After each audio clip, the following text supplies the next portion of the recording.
people are taking it like he's going to make some symbolic gesture and everything's going to erupt in violence. I mean, we should have more faith in people than that. But I think also this aspect of shame is a bit troubling. That you see this increasingly. Shame is being used as a form of social control when other controls are perceived to have failed, or when we don't have faith in our institutions, or like even when there's something legal in place, it's not seen as enough. So I wrote an article years back for Unheard about the medieval show trial of Caroline Flack. That very sad story. But it was interesting because she had been accused of assaulting her partner, and she was about to go through a legal process. But that wasn't enough for people. She had to be made an example of, and so we don't trust the public. We don't trust people it's like, oh, well, she has to lose her job. She can't be a host of Love Island because, people are going to see her on TV and suddenly feel a bit punchy. You have to trust that people can see things and make choices about how they're going to live their lives. And I think this use of shame is used to send a message about people like we're all sort of children, and we don't trust people to be free and consenting adults. We see everyone as perpetually children, and everything in the public sphere is there to make an example for how we should all behave. I think that's very anti-freedom, very backward.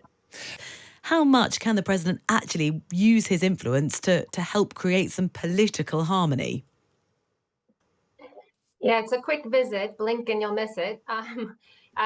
I think, anything even remotely symbolic or message sending was canceled at the last moment. And it does appear to be the case that there's a popular opinion, at least amongst those doing the planning, that the US president has some influence there. But I think it's greatly overstated. For Northern Ireland, they're obviously not going to trust Biden because he's seen as very pro-Republic. But, that's obviously it's for the people of Ireland to decide, and it's not like some symbolic gesture on the part of Joe Biden is going to, people are taking it like he's going to make some symbolic gesture and everything's going to erupt in violence. I mean, we should have more faith in people than that. This is something that it's a different time. Yes, the US president has had historically a role to play, but I don't think that anything that Biden says or does at the moment is going to have a massive impact on people's opinions about the situation. What actually would it take to say, okay, let's get our heads together and fix this?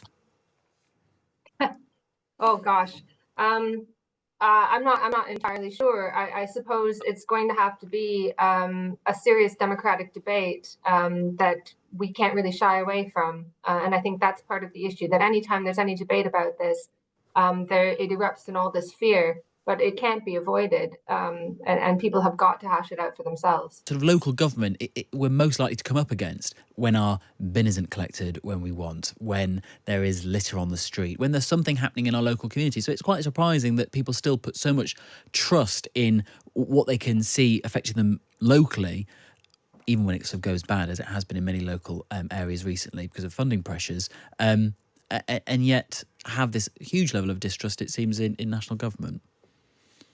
Well, yes, I think it speaks to a much larger issue that generally people are losing trust in national and even international governing structures. They're increasingly seen as ruled by aloof elites. And you have to think, too, it goes the other way also. Those in power have dwindling trust in everyday people. And people sense this. They know this. They know that how they're viewed by, those in government, that they're not viewed as capable of making their own choices, of governing themselves. So I think in one sense, you could view this as a kind of return of NIMBYism or something. But on the other hand, you could see a kind of progressive kernel within it, that people seem to trust themselves and those closest to them to self-govern. And this is important because we're seeing this, an alternative trend of increasingly intrusive government at the highest levels that wants to sort of dictate how you live your life, what you can say, what you can, what you can say online even. And you see things like an increasingly intrusive, unelected EU bureaucracy looking for ever expanding powers and wanting to take away democratic control from those local structures. And I think this is kind of it gives us a sense that people are aware of this and they actually don't agree. They don't agree that they lack the power to decide for themselves how they will live their lives. So I think there is a progressive kernel within this. This is the thing, like people like Musk have now become stand-ins for a debate about free speech, or not stand-ins, but these protectors. When they're inconsistent protectors of free speech. They protect it when it suits them, and they don't when it doesn't. And it's rather unfortunate that that a lot of the controversy around Musk and Twitter is around, is he controlling speech enough? Yeah. There's this huge vacuum that exists for anybody who has a real and principled defense of free speech. So people will flock toward Musk and put their faith in him because they see him as at least someone who's trying to take a stand, but he's not really.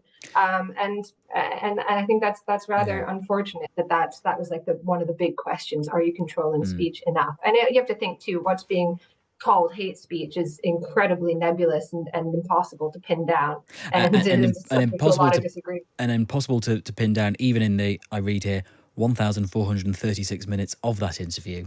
So spontaneous and freewheeling was it?